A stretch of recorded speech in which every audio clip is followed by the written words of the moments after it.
गोने मृत्यू प्रकरणात गाजत असलेलं एक नाव म्हणजे जालिंदर सुपेकर। हे तेच जालिंदर सुपेकर आहेत ज्यांची बदली काही दिवसांपूर्वीच खरं तर गृह मंत्रालयाच्या आदेशानुसार झाली होती। या संपूर्ण प्रकरणात यांचे नाव गाजत असतानाच आता त्यांच्यावरती काही गंभीर आरोप जे आहेत ते होताना आपल्याला पाहायला मिळतात आणि यांचा देखील एक कारनामा जो आहे तो समोर येतोय। खरं तर पुण्यातले बहुचर्चित असे नाना गायकवाड एक कैदी आहेत। खरं तर पुण्यामध्ये येरवडा कारागृहात ते होते 2023 साली आणि त्यांच्यावरती जीवघेणा हल्ला झाला होता। याच नाना गायकवाड यांच्याकडून खरं तर जालिंदर सुपेकर यांनी 550 कोटी रुपयांची मागणी केली असा धक्कादायक आरोप जो आहे तो नाना गायकवाड यांच्या वकिलांनी केलेला आहे। याचिकाकर्त्यांची नेमकी काय भूमिका आहे किंवा काय मागणी आहे हे सगळं आपण आजच्या या व्हिडिओतनं जाणून घेऊया।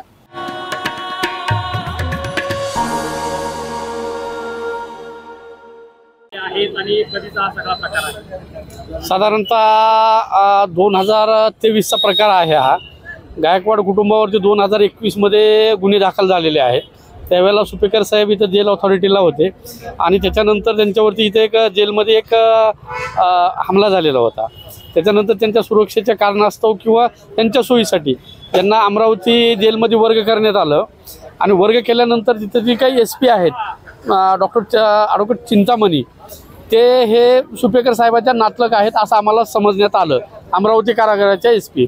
त्याच्यानंतर त्यांना तिथं 19/8/2023 रोजी सुपेकरांनी तिथं भेट दिली असता साधारणतः सकाळी 9 ते 12:30 पर्यंत ह्यांना एक विशेष कक्षामध्ये बोलवण्यात आलं।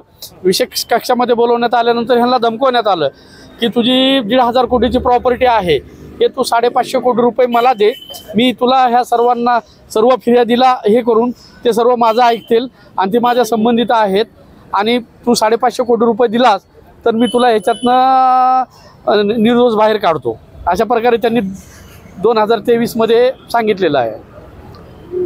सर तुम्ही यावर याचिका सुद्धा दाखल केली, त्यामध्ये सध्या काय स्टेटस आहे किंवा काय याच्यामध्ये त्याच्यानंतर आमच्या शिलाकून आम्हाला समजलं की हे येऊन इथं आम्हाला धमकवलेलं आहे, आमच्या जीवाला धोका आहे।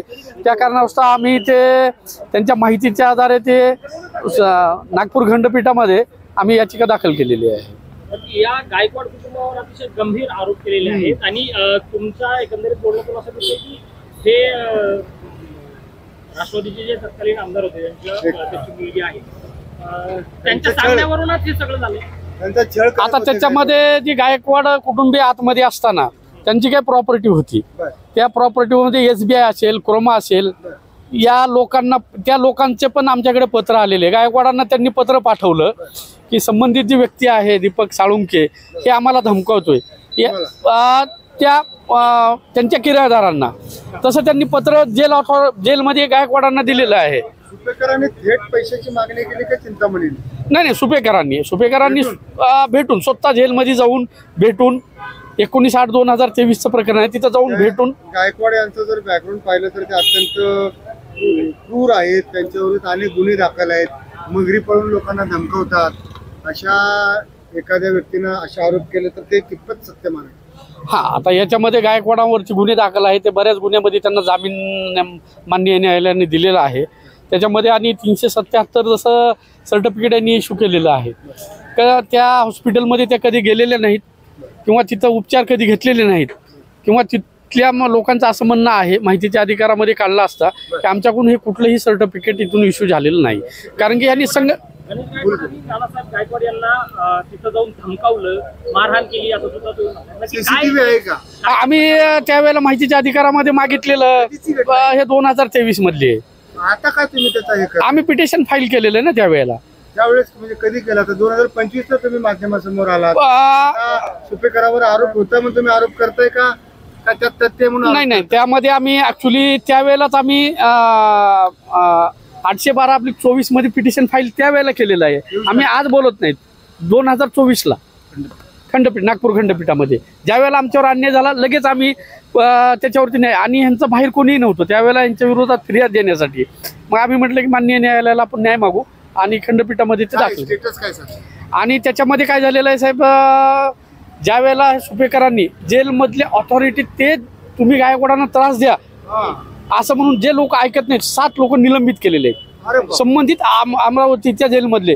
मिराशी असतील, राठोड एक महिला आहे, भोसले असतील, असे 7 लोक क्षुल्लक कारणावरून त्यांनी निलंबित सुपेकर साहेबांनी ते तिथे निलंबित केलेलं. माझा प्रश्न तो आहे की ज्यावेळेस ते जेलमध्ये जाऊन धमकावलं म्हणतात त्यावेळेस काय त्यांना कशा पद्धतीने धमकावलं होतं, काय म्हणाले? त्यांना सकाळी 9:30 वाजता साधारणतः जेलमध्ये जाऊन एक विशेष कक्षामध्ये बोलवण्यात आलं. त्यांना व्हीलचेअरवर त्यांना चालता येत नाही, व्हीलचेअरवर घेऊन नानासाहेब त्यांना व्हीलचेअरवर बोलवण्यात आलं आणि त्यांना त्या विशेष कक्षामध्ये साधारणतः 9 पासून 12:30 पर्यंत. याचं कारण काय? एका कायद्याला तुम्ही कुठल्या कायद्यानंतर घेऊन तुम्ही त्याला विशेष कक्षामध्ये बोलून धमकावताय, ते कुठल्या ह्याच्यामध्ये बसतं? धमकावलं म्हणजे नक्की काय काय? मी सांगितलं की हे जे तुझी 1,500 कोटीची प्रॉपर्टी आहे, हे गुन्हे कसे तुला आहे सगळं माहीत आहे आणि तुला जर इथून वाचून जायचं असेल तर तू आम्हाला 550 कोटी रुपये दे आणि नाहीतर आम्ही तुला इथं जगू देणार नाही. काय करणार आहे? आम्ही जीवे मारणार असं आशिल्यानं आमच्या सांगितलेलं, आम्ही तुम्हाला जीवे मारणार. आणि संबंधित कर्मचाऱ्यांनी नाही ऐकल्यामुळं त्यांना 7 जणांना निलंबित केलेलं आहे. तिथे केलेलं आहे.